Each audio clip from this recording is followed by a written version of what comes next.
এই মুহূর্তে তোমার মনে হচ্ছে না যে তুমি একটা বিশাল বড় পাহাড়ের সামনে দাঁড়িয়ে আছো? যে পাহাড়টার নাম হলো তার অহংকার, তোমার প্রিয় মানুষটার অহংকার।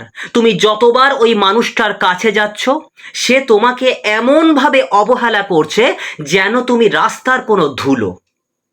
সে তোমার কথার উত্তর দিচ্ছে না, তোমার চোখের জলের দাম দিচ্ছে না। তার প্রতিটি কথায়, প্রতিটি আচরণে একটা চরম অহংকার ফুটে বেরোচ্ছে। আমার তোকে দরকার নেই, আমি তোর চেয়ে অনেক ভালো আছি। আর তুমি তুমি তার ওই ইগো বা অহংকারের পাহাড়টার নিচে দাঁড়িয়ে রোজ মাথা খুঁড়ছো। তুমি ভাবছো কি এমন হয়ে গেল যে মানুষটা নিজেকে এত বড় ভাবতে শুরু করলো? আমি তো ওকে পাগলের মতো ভালোবাসতাম, তাহলে ও আজ আমাকে এত তুচ্ছ ভাবছে কেন? যদি এই মুহূর্তে তুমি তার অহংকারের ভারে পিষ্ট হতে থাকো, তবে আজকের এই ভিডিওটা তোমার জীবনের সবচেয়ে বড় গেম চেঞ্জার হতে চলেছে। আজকের থাম্বনেলটা খুব ভালো করে পড়ে দেখেছো তো? কি লেখা আছে তাতে? তার অহংকার গুঁড়িয়ে দাও। হ্যাঁ, তার অহংকার গুঁড়িয়ে দাও, সে পায়ে ধরতে বাধ্য হবে। শোনো বন্ধু, অহংকার কোনো সত্যিকারের পাহাড় নয়, এটা একটা কাঁচের ঘর। আর তুমি জানো না যে ওই কাঁচের ঘরটা ভাঙার চাবি তোমার নিজের পকেটেই রাখা আছে। এটা তুমি জানো না। তাই আজ আজ আমি তোমাকে কোনো সাধারণ মোটিভেশন দেব না। আজ আমি তোমাকে মনস্তত্ত্ব বা সাইকোলজির এমন একটা ভয়ঙ্কর কালো জাদুর প্রয়োগ শেখাবো, যা শোনার পর তুমি বুঝবে ওই মানুষটার নিজের কোনো অহংকার নেই। তার ওই বিশাল ইগোর বেলুনটা তুমি নিজের বুকের বাতাস দিয়ে ফুলিয়েছো। আমি 100% নয়, 1000% গ্যারেন্টি দিয়ে বলছি, আজকের এই ভিডিওটা শেষ হওয়ার পর তুমি আর ওই অহংকারের কাছে মাথা নোয়াবে না, বরং তুমি এমন এক মনস্তাত্ত্বিক চাল চালবে যাতে ওর ওই বিশাল বিশাল ইগোর প্রাসাদ তাসের ঘরের মতো ভেঙে ভেঙে তোমার পায়ের কাছে এসে পড়বে। তুমি কি তৈরি নিজের এই দাসত্বের জীবন শেষ করে ওর অহংকারকে চূর্ণ বিচূর্ণ করতে? তাহলে একটা সেকেন্ডও স্কিপ করো না, কারণ আজ আমি তোমার চোখের সামনের ওই মিথ্যা পর্দাটা টেনে ছিঁড়ে আগে খুব গভীরভাবে বিজ্ঞান আর লজিক দিয়ে বুঝি। ওই মানুষটার ভেতরে এই অহংকারটা হঠাৎ করে কোথা থেকে এলো? সে কি আকাশ থেকে কোনো ঐশ্বরিক ক্ষমতা নিয়ে পড়েছে? না। তাহলে চলো মানুষের মস্তিষ্কের 3টি ভয়ঙ্কর সাইকোলজি আর ফিলসফি দিয়ে ব্যাপারটা একদম শেকড় থেকে বুঝি। মনোবিজ্ঞানে একটা খুব ডেঞ্জারাস থিওরি আছে, নার্সিস্টিক সাপ্লাই। এর মানে হলো কিছু মানুষের নিজের ভেতরে কোনো আত্মবিশ্বাস থাকে না। তারা অন্যের দেওয়া এনার্জি বা মনোযোগ শুষে নিয়ে নিজেদের ইগোকে বাঁচিয়ে রাখে। তুমি কি করছো? তুমি রোজ ওকে লম্বা মেসেজ করছো, ও ব্লক করলে তুমি অন্য নম্বর থেকে কল করছো। তুমি কেঁদে কেঁদে বলছো, প্লিজ আমাকে ছেড়ে যেও না, আমাকে অবহেলা করো না, এক্সেট্রা বিভিন্ন বিষয়। তোমার এই প্রতিটি কান্না, প্রতিটি ভিক্ষে ওর ব্রেনে সাপ্লাই বা জ্বালানি হিসেবে কাজ করছে। ও আয়নার সামনে দাঁড়িয়ে ভাবছে, বাপ রে, আমি তাহলে এতই স্পেশাল যে একটা মানুষ আমার জন্য নিজের আত্মসম্মান পর্যন্ত বিক্রি করে দিচ্ছে। বন্ধু, তুমি নিজের হাতে ওর মাথায় একটা নকল মুকুট পরিয়ে দিয়েছো। ওর অহংকার ওর যোগ্যতার জন্য নয়, তোমার দুর্বলতার জন্য তৈরি হয়েছে। বিখ্যাত দার্শনিক, ইতালীয় দার্শনিক এবং কৌশলবিদ নিকোলো ম্যাকিয়াভেলি, নাম শুনেছ নিশ্চয়ই ইতিহাসে, তার দ্য প্রিন্স বইতে বলেছিলেন, ক্ষমতা কখনো কেউ কাউকে দেয় না, ক্ষমতা সবসময় দখল করে নিতে হয়। আর মানুষ তার সাথেই সবচেয়ে বেশি খারাপ ব্যবহার করে, যে নিজের ক্ষমতা অন্যের হাতে তুলে দেয়। হ্যাঁ, সম্পর্ক হলো একটা ব্যালেন্স বা দাঁড়ি পাল্লা। যেদিন তুমি ওকে বোঝাতে শুরু করবে যে তুমি ওকে ছাড়া এক পাও চলতে পারবে না, সেদিন তুমি তোমার জীবনের সমস্ত কন্ট্রোল, সমস্ত ক্ষমতা ওর হাতে তুলে দিলে। আর মানুষের আদিম সাইকোলজি হলো, যার হাতে তুমি ক্ষমতা তুলে দেবে সে সবার আগে তোমাকেই পরাধীন করবে। যাকে তুমি ব্লক করা শিখিয়ে দেবে সে আগে তোমার নম্বরটিই ব্লক করবে।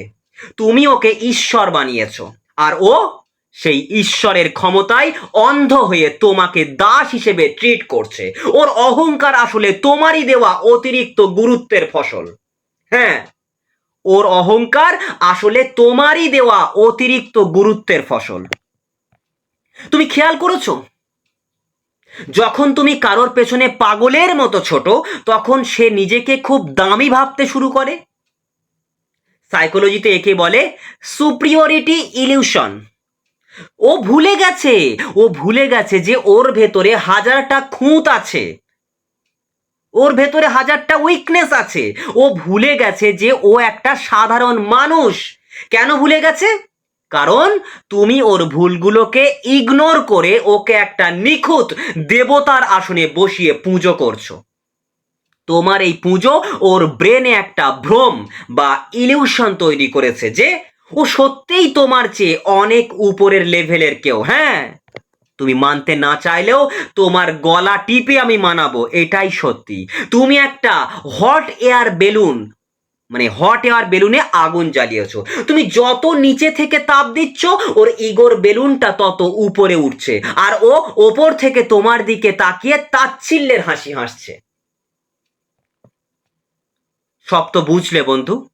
এবার একবার নিজের ঘরের আয়নার সামনে গিয়ে দাঁড়াও তো, নিজের ওই শুকনো মুখটার দিকে তাকাও, একটু তাকাও। কতদিন নিজেকে ভালো করে দেখোনি, একটু দেখো।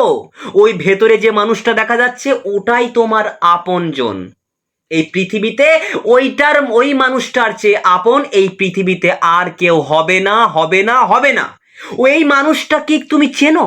যে মানুষটাকে তুমি আয়নার ভেতরে দেখো, যে মানুষটার একটা আত্মসম্মান ছিল, সেলফ রেসপেক্ট ছিল, একটা মেরুদণ্ড ছিল, সে আজ একটা মিথ্যা অহংকারের পাহাড়ের নিচে শুয়ে পড়ে নিজের শ্বাসরুদ্ধ করে ফেলছে।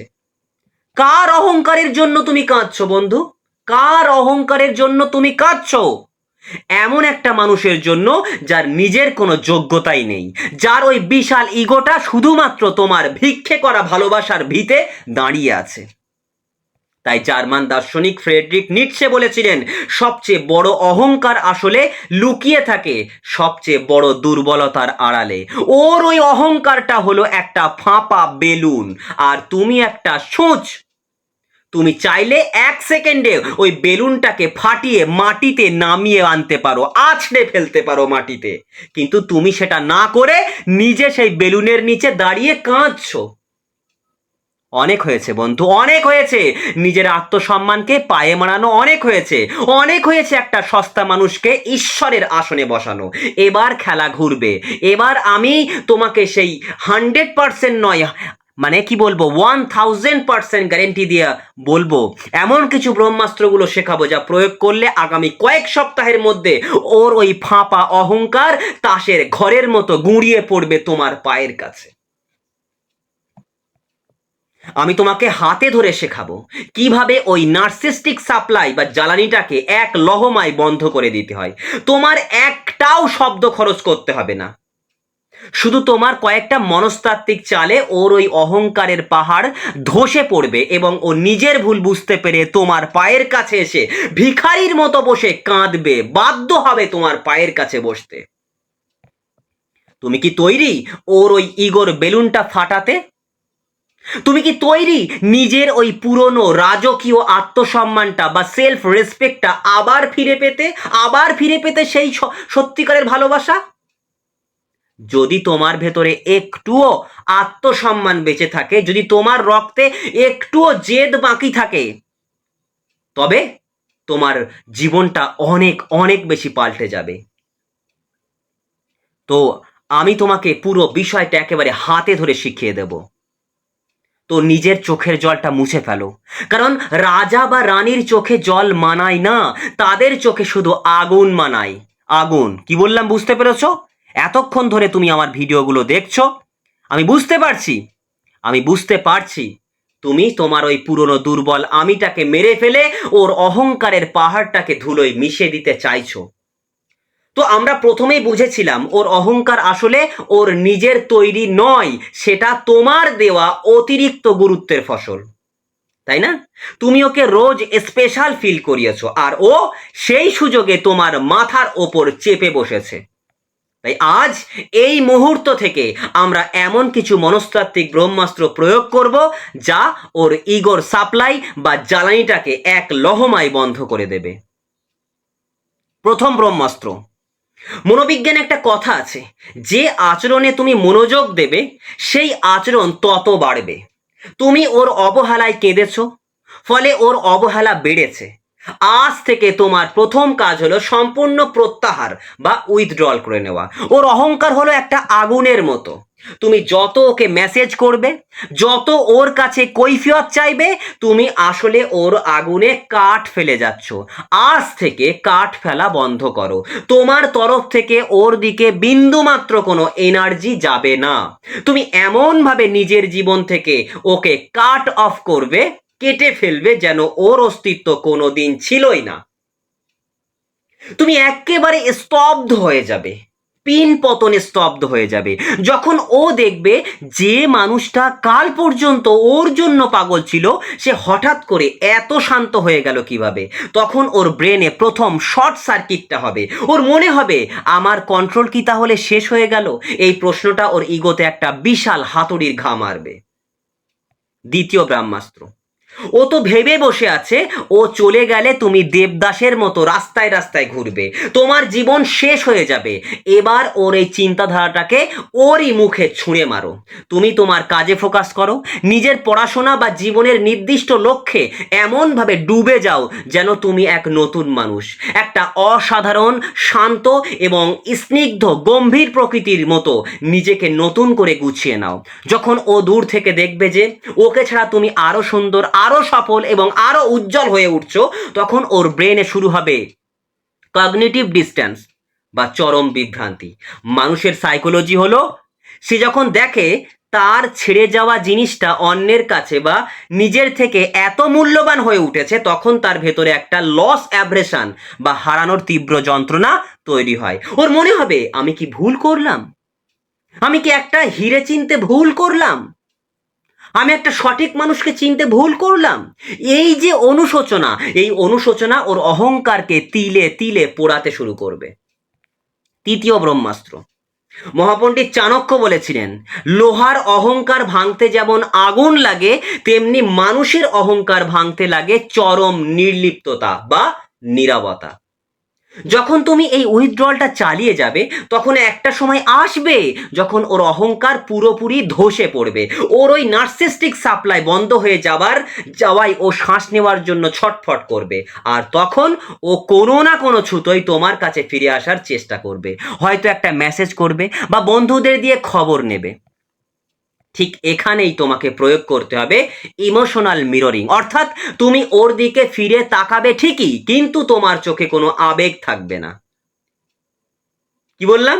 তোমার চোখে কোনো আবেগ থাকবে না, কোনো ইমোশন থাকবে না। তুমি ওর সাথে এমন ব্যবহার করবে যেন ও রাস্তার একজন খুব সাধারণ অচেনা মানুষ। তুমি কোনো রাগ দেখাবে না, কোনো ক্ষোভ দেখাবে না, কারণ রাগ দেখালে ও বুঝবে তুমি আজও ওকে নিয়ে ভাবো। আর তুমি শুধু যদি নীরব থাকো, নির্লিপ্ত একটা হাসি দিয়ে বুঝিয়ে দাও, তোমার জীবনে ওর আর এক পয়সাও দাম নেই, এক পয়সাও দাম নেই। তুমি কার অহংকার নিয়ে ভাবছো বন্ধু? কার অহংকার নিয়ে ভাবছো? একটা সামান্য মানুষের, যে মানুষটা তোমার পবিত্র ভালোবাসার মর্ম বুঝলো না, তার আবার কিসের অহংকার? হ্যাঁ, কিসের অহংকার? তুমি কি জানো, যখন তুমি কারোর পায়ের কাছে পড়ে থাকো, তখন তুমি নিজের ঈশ্বরকে অপমান করো। তুমি কোনো সস্তা খেলনা নও যে কেউ তোমাকে অবহেলা করে চলে যাবে আর তুমি তার জন্য কাঁদবে। তুমি হলে সেই মানুষ যে নিজের হাতে একটা গোটা সাম্রাজ্য তৈরি করতে পারে। তাই আজ থেকে নিজের চোখের জল মোছো। ওর অহংকার ভাঙার জন্য তোমাকে কোনো চিৎকার করতে হবে না, কোনো গালাগাল দিতে হবে না, কোনো প্রতিশোধ নিতে হবে না। তোমার নীরবতা, তোমার লজিক, তোমার সাফল্য আর তোমার চরম নির্লিপ্ততা ওর জীবনের সবচেয়ে বড় শাস্তি হয়ে দাঁড়াবে। যেদিন ও বুঝতে পারবে ও কি হারিয়েছে, সেদিন ও তোমার পায়ের কাছে এসে বসতে বাধ্য হবে। কিন্তু সেদিন হয়তো তুমি নিজেই আর ওই সস্তা মানুষটাকে ফিরেও দেখবে না। কি বললাম, বোঝা গেছে? ওই সস্তা মানুষটাকে তোমাকে আর দেখতে ইচ্ছেই করবে না।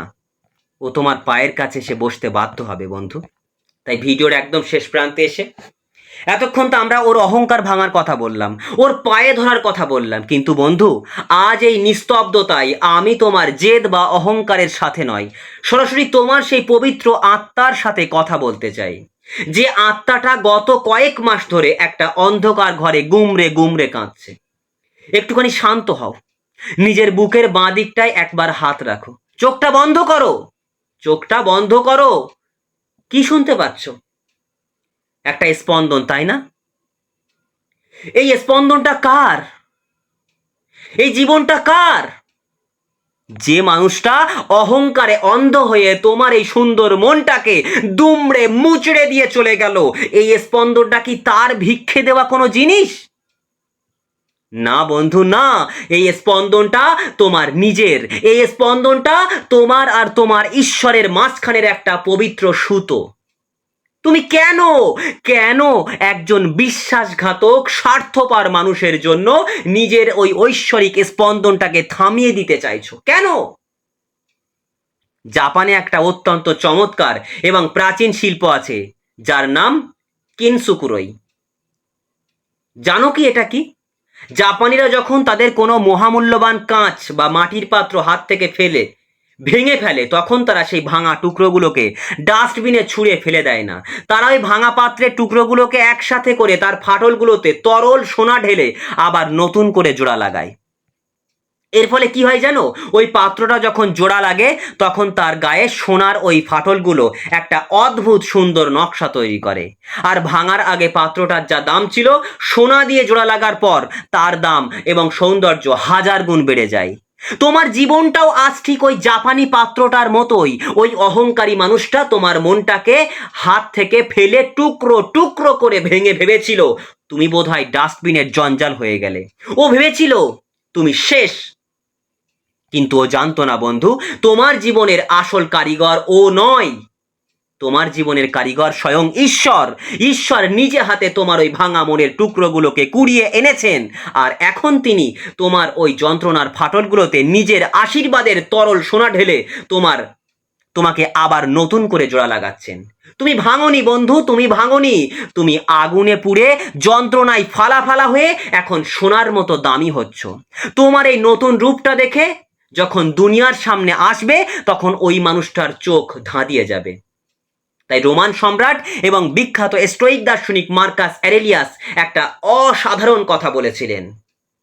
কি বলেছিলেন? শ্রেষ্ঠ প্রতিশোধ হলো যে তোমাকে আঘাত করেছে নিজেকে তার মতো হতে না দেওয়া। ওর অহংকার ছিল, তোমার থাকবে স্নিগ্ধতা। ওর ধোঁকা ছিল, তোমার থাকবে সততা। তুমি জানো তো তোমার জীবনের আসল জয়টা কোথায়? আসল জয় এটা নয় যে একদিন ওর অহংকার ভেঙে চুরমার হবে আর ও তোমার পায়ের কাছে এসে ভিখারির মতো ক্ষমা চাইবে। আসল জয় হলো যেদিন ও তোমার কাছে পায়ের কাছে এসে বসে কাঁদবে, সেদিন তুমি ওর দিকে তাকিয়ে দেখবে আর তোমার বুকের ভেতরটা একদম শান্ত থাকবে। তোমার ওর জন্য কোনো ঘৃণাও হবে না, কোনো ভালোবাসাও আসবে না। তোমার শুধু মনে হবে এই সাধারণ সস্তা মানুষটার জন্যই কি আমি একদিন রাতের পর রাত নিজের চোখের জল ফেলেছিলাম। তোমার ভেতরে জন্ম নেবে এক পরম শূন্যতা এবং এক চরম রাজকীয় উপেক্ষা। যেদিন তুমি ওকে তোমার মনের ওই শূন্যতার জায়গায় পৌঁছে দিতে পারবে, সেদিন তুমি বুঝবে তুমি জিতে গেছো। ওকে শূন্য করো, ওকে শূন্যতা দাও, শূন্যতা উপহার দাও, নীরবতা উপহার দাও। আজ এই রাত থেকে নিজেকে আর দোষ দিও না। তুমি ভালোবাসতে গিয়ে কোনো ভুল করনি, তুমি শুধু ভুল মানুষটাকে তোমার মহামূল্যবান ভালোবাসাটা দিয়ে ফেলেছিলে। একটা অন্ধ মানুষকে রামধনু দেখালে সে যেমন বুঝতে পারে না, ওই মানুষটাও তোমার রামধনুর মতো সুন্দর মনটার দাম বোঝেনি। এতে রামধনুর কোনো দোষ নেই, কোনো দোষ নেই। তাই নিজেকে ক্ষমা করো বন্ধু। অনেক কেঁদেছো, অনেক কষ্ট পেয়েছো, আমি জানি অনেক কষ্ট পেয়েছো। এবার নিজের যত্ন নেওয়ার সময় এসেছে। তোমার ওই আয়নার সামনের মানুষটার তোমার একটুখানি ভালোবাসার জন্য অপেক্ষা করে আছে। তাকে আর কষ্ট দিও না। আয়নার ভেতরের মানুষটাকে আর কষ্ট দিও না, যে তোমার বিশালত্ব নিতে পারেনি। তাকে ওই অন্ধকারে ছেড়ে দিয়ে তুমি আলোর দিকে হাঁটা শুরু করো। তুমি তো একটা জ্বলন্ত সূর্য, আর সূর্য কখনো কারোর অহংকারের মেঘে চিরকাল ঢাকা থাকতে পারে না। তাই ভিডিওটা ছেড়ে যাওয়ার আগে নিজের আত্মাকে সাক্ষী রেখে কমেন্ট বক্সে তোমার জীবনের এই শ্রেষ্ঠ জাগরণের কথাটা গোটা মহাবিশ্বকে জানিয়ে দিয়ে যাও। কি লিখবে? আমি আর ভাঙা কাঁচ নই, আমি তরল সোনা। আমার আত্মা অজেয়, আমি মুক্ত। খুব ভালো থেকো বন্ধু। নিজেকে অনেক অনেক ভালোবাসতে শেখো। তোমার এই নতুন জন্মে, তোমার এই রাজকীয় যাত্রায় আমি তোমার ছায়া হয়ে সব সময় তোমার সাথে আছি। দেখা হচ্ছে নতুন কোনো ভোরের আশা আলোয়, বিজয়ের ঠিক ওপারে। ভিডিও তোমাদের কেমন লাগছে অবশ্যই কমেন্ট আমাকে জানিও। কোনো বিষয় বুঝতে অসুবিধা হলে ভিডিওটা আরও একবার দেখো। আমি তো যথাসম্ভব চেষ্টা করছি আমার নিজের মতো করে নিজের ভাষায় বিশ্লেষণ করতে। তারপরেও যদি কোনো জায়গায় বুঝতে অসুবিধা হয়েছে, অবশ্যই তোমরা আরও একবার সময় নিয়ে দেখো। আর ভিডিও সম্পর্কিত তোমাদের কোনো মতামত থাকলে, কোনো বিষয় থাকলে অবশ্যই তোমরা আমাকে কমেন্টে জানিও। আমি চেষ্টা করব তার যথাযথ মূল্যায়ন করতে। সবাই ভালো থেকো এবং নিজেকে ভালোবাসতে থাকো।